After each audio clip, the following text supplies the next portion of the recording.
ایک دفعہ حضور کی زبان نور سے نکلا، ایک دفعہ صرف، کہ ایک اویسے کرنی ہے. یہ صحیح مسلم ہے. ایک دفعہ نکلا، ایک اویس کرنی ہے. کرن کی شاخ ہے مراد، اس شاخ سے تعلق رکھتے ہیں. باپ کا نام عامر ہے، اویس بن عامر کہلاتے ہیں. برس کے نشان تھے. یہ دیکھو، یہ ساری نشانیاں حضور نے بتائیں. کتنی جگہ آپ نے سنا ہے حضور نے دیکھا نہیں انہیں. اور یاروں کو ضروری تو نہیں نا کہ کوئی ظاہری طور پر ملے تو تب بھی پتہ چلتا ہے. محبوب کو پتہ ہے کون کہاں کہاں بیٹھ کے روتا ہے. لب واں ہیں، آنکھیں بند ہیں، پھیلی ہیں جھولیاں. کتنی مزے کی بھیک تیرے پاک در کی، کتنی مزے کی بھیک. ماہ مدینہ اپنی تجلی عطا کرے. یہ ڈھلتی چاندنی تو پہر دو پہر کی. او دیکھو نا، روزے دے دوالے نے غلامہ دیا ٹولیاں. وہ ایک پہ سن دے کروڑاں دیاں بولیاں. اور بڑی امید ہے، بڑی امید ہے سرکار قدموں میں بلائیں گے. کرم کی جب نظر ہوگی مدینے ہم بھی جائیں گے. اور اگر جانا مدینے میں ہوا ہم غم کے ماروں کا تو مکینے گنبد خضرا کو حال دل سنائیں گے. ایک دفعہ حضور نے فرمایا، عمر، ایک اویس بن عامر نام کا شخص ہے، کرن کا ہے. مراد ایک شاخ ہے قبیلے کی، اس سے تعلق رکھتا ہے. ماں کا بڑا فرما بردار ہے. یہ دیکھیں حضور غلاموں کی نشانیاں بتا رہے ہیں. غلاموں کی بے خبر ہو جو غلاموں سے، وہ آقا کیا ہے. اور بندہ مٹ جائے نہ آقا پہ تو وہ بندہ کیا ہے. فرمایا برس کے نشان ہے چہرے پہ.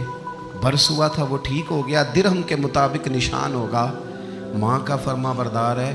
اور حضور نے فرمایا، عمر، اس بندے کی شان اتنی ہے کہ وہ اگر اللہ کو کوئی قسم دے دے تو رب پوری کر دیتا ہے.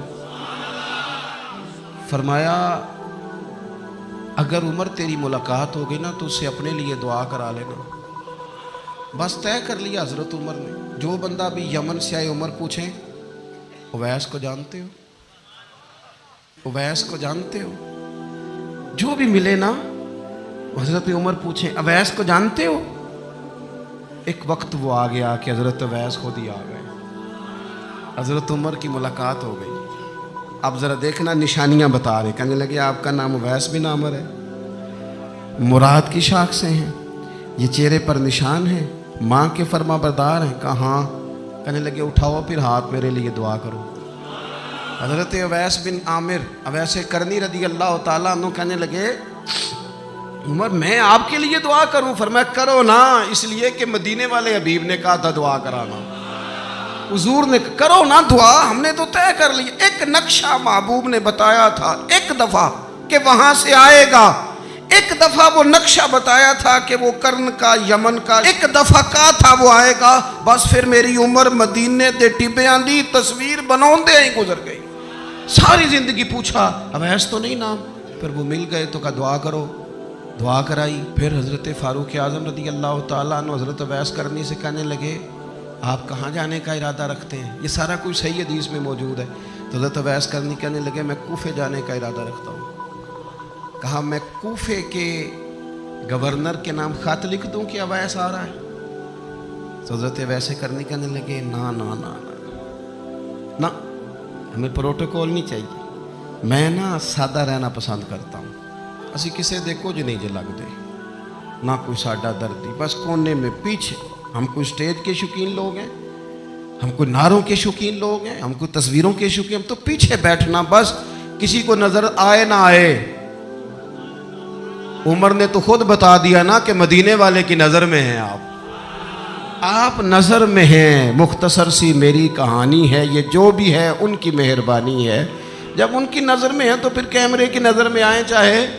حضرت اویس کہنے لگے ضرورت کوئی نہیں، میں پیچھے رہنا پسند کرتا ہوں. تو حضرت عمر نے کوفے بھیج دیا. ایک بڑا رئیس آیا حضرت عمر سے ملنے کوفے کا. تو جناب عمر فرمانے لگے اویس کرنی کو جانتے ہو؟ کہ حضور جانتا تو ہوں اویس بن عامر کو، جانتا تو ہوں حضرت اویس بن عامر کو، لیکن وہ تو پیچھے پیچھے رہتے ہیں، گھر بھی ان کا سادہ، حالات بھی زیادہ وسعت والے نہیں۔ حضرت عمر کہنے لگے تمہیں بندے کی شان کا نہیں پتا۔ وہ بندہ حج کرنے آیا ہوا تھا مکے، حضرت عمر سے ملے، کوفے کے رئیس تھے، تو حضرت عمر کہنے لگے واپس جانا تو اس سے دعا کرانا۔ یہ رئیس واپس گئے، حضرت اویس سے ملاقات ہوئی رضی اللہ تعالیٰ، تو کہنے لگے میرے لیے دعا کریں۔ وہ کہنے لگے آپ حج کر کے آئے ہیں، آپ دعا کریں۔ کہ نہیں آپ کریں۔ کہنے لگے آپ حج کر کے آئے ہیں، آپ کریں۔ کہنے لگے نہیں آپ کریں۔ تو حضرت اویس سمجھ گئے، کہنے لگے عمر سے مل کے آئے ہیں، عمر سے مل کے آئے ہیں۔